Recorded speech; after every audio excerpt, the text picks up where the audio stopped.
How old were you when you first started to notice girls? Oh, I think as I fell on the hospital table. Tend to go overboard in that area as a young man, did you? That's a question we all, you know, the last, what is it called? The last motion picture show? What was the name of that movie that won the Academy? Dick, are these toughies? What's the name of that motion picture? The Last Picture Show. Good. Later on, we're going to, when you hear the bell, go to geography. Oh, no, see, there was another movie. I'm asking him a question. He went, no, you're not supposed to do that. That's not on the list. No, wait, there are two.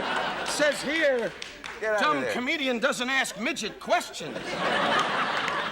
No, there are two movies with a similar title. There's one called The Last That reminded me of that young way of life. I don't know, as far as girls. I was, as all guys that are supposedly aggressive or loud, which I'm, well, hey, okay, I am, but I got married very, very late in life. I was 38 years old and searching desperately.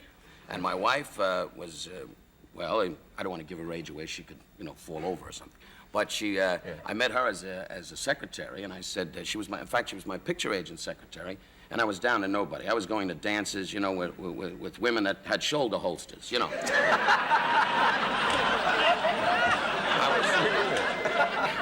I was hanging around with girls that like to do a lot of dipping, you know.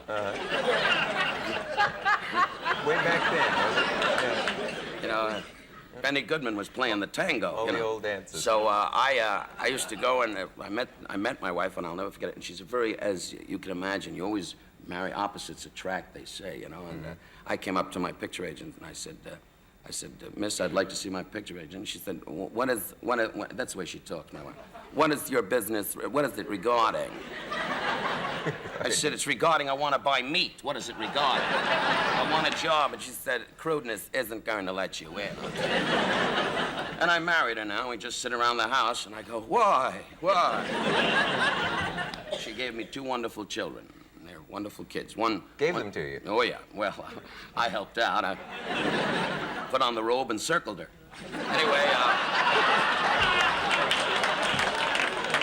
circled. Never mind. And then it was over one day, and she went, what a miracle worker. See, that's what I mean about being restricted on television. That's you should true. be able someday to speak right out and say it like it is. Could have said what you really meant. Right. If you'd really been right, and then free. this show would be a hit instead of this la-di-da stuff. We'd have the whole world listening instead of four guys in Elko. But it is television. What age were you when you had your first homosexual experience?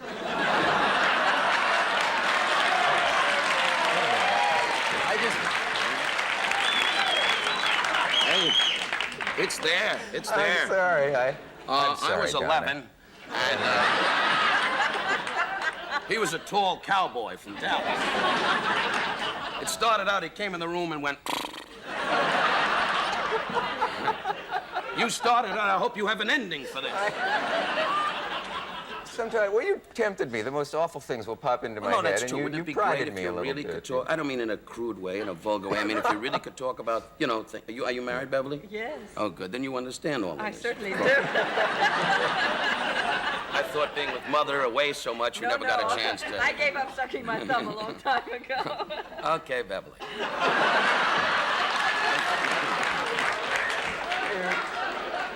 Hey, this could be a long night. Yes.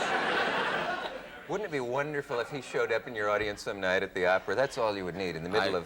I admire opera stars. Jan Pierce is my only claim to fame. He sang at my cousin's bar mitzvah. You know that. You would know. You wouldn't know about that. That's, you know, your crowd doesn't have that. You know, you just let the girls put on white dresses and hop around the church for an hour. We make a whole ceremony and come up with envelopes with a lot of gifts and, you know, a lot of cake and kichel and wine, and Jan Pierce was there singing. Kichel? Kichel. It's a cookie. Don't worry about it. All right. When we take over the world and you're a prisoner, you'll eat plenty of it.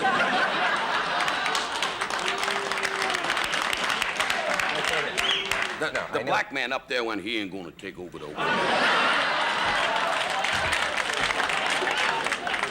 No. That's only a joke. No, I know what Keith...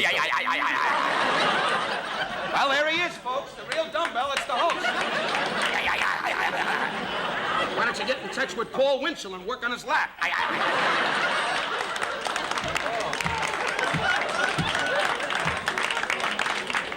I'm I'm sorry. My muscles are sore from laughing. Your muscles are sore. Well, too bad. But we take a hot bath and watch your duck for a half. Beverly and I talked very nicely. We came out. It started out so great, and then you started in with homosexuals and what have you. You upset Beverly and ruined my whole day. And I'm going to grab you by the legs and make a wish. I'm sorry. I think I've herniated my diaphragm or something. Well, use an ointment, it'll go away. I know. We must try to taper down here a little bit. Must. Earl Wilson's coming out, and you know the pace he sets. He's in the back playing with the pages of his book, waiting for the wind to come up. We'll lower the tempo a little bit. Okay, fine. Whatever you say, Dickie. You're going to do some theater in the round things. Is that actually theater in the round suggests plays? Are you going to do your have you ever done in the round? Yes. I think it's fantastic. Seriously, Dick. Have you ever done that? No, I've never appeared in the round. Do you ever get out of the house at all, Dick? You come right from here back to your house, and I even read articles about him with his wife. You married Lamont Cranston. Nobody sees his wife. I understand she sits in a house and opens up the drapes and goes,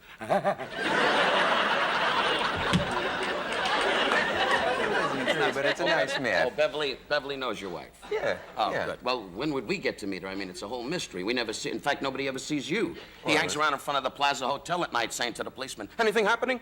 But we're going to do in the round. We're going to be at San Carlos, as a matter of fact, in San Francisco, starting. Gee, what's the date? I forgot. Anyway, and then we're going to be in Chicago May 1st. Yeah. What are you doing? We're going to do a show. Peggy Lee and I'm just thrilled about that, is going to be with me in Westbury, Long Island here for 2 weeks. And then we're going to be in Washington for a week. And previous to that, Vic Damone and I will be in San Carlos and then in Chicago, 2 weeks in Chicago and 1 week in San Francisco. And I just love the feeling of the round because it's like a real house party and it's a hard ticket. And people come, like in opera, to see you. In saloons, they do come to see you, but there's waiters and there's the busboy saying, you want some water? Right in the punchline. Right. You're saying good evening, and there's a guy in the front going, "That do what didn't I give you some of the napkin? The can you color And one guy's in the hall, the cook, going, "I got a cook, and he's making all that money." So it's a long night, you know. Yeah. But you are going to appear in the round. I'm glad to hear that. I'd love to see.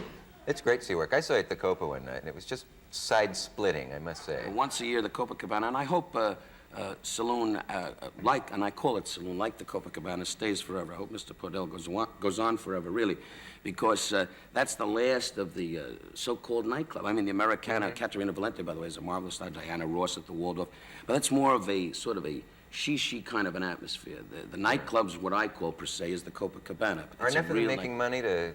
Pardon me? Are enough of them making money to survive?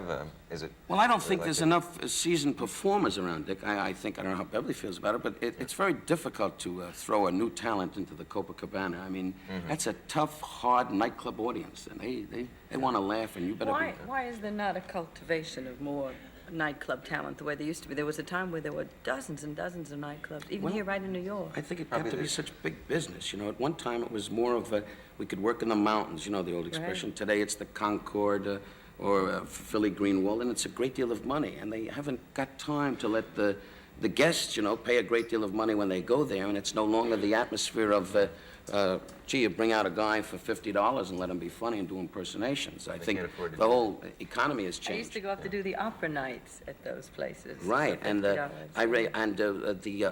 team that travels all around the country, they're very good. I know. Well, Catherine Grayson and Howard Keel are now appearing in Las Vegas, which is nice to see that your kind of field in Las Vegas. I wish you would come to Las Vegas.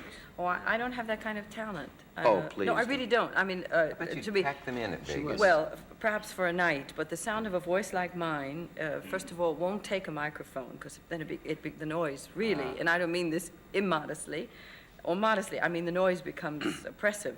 There's got to be a let-up, and with a high-pitched voice, constantly singing into a microphone, and the voice is too big for the microphone. Anyhow, it would be very irritating. I couldn't listen to a soprano just screech away all night. It would not be fun. Well, if you ever do, please come to the Riviera, because that's our home. And I'm sure that Harvey Silbert and Eddie Torres, they would love to have you. Well, I'll come visit when you're there. Please do. And your husband will be there, and my wife will be there. We'll work something out. We'll do something.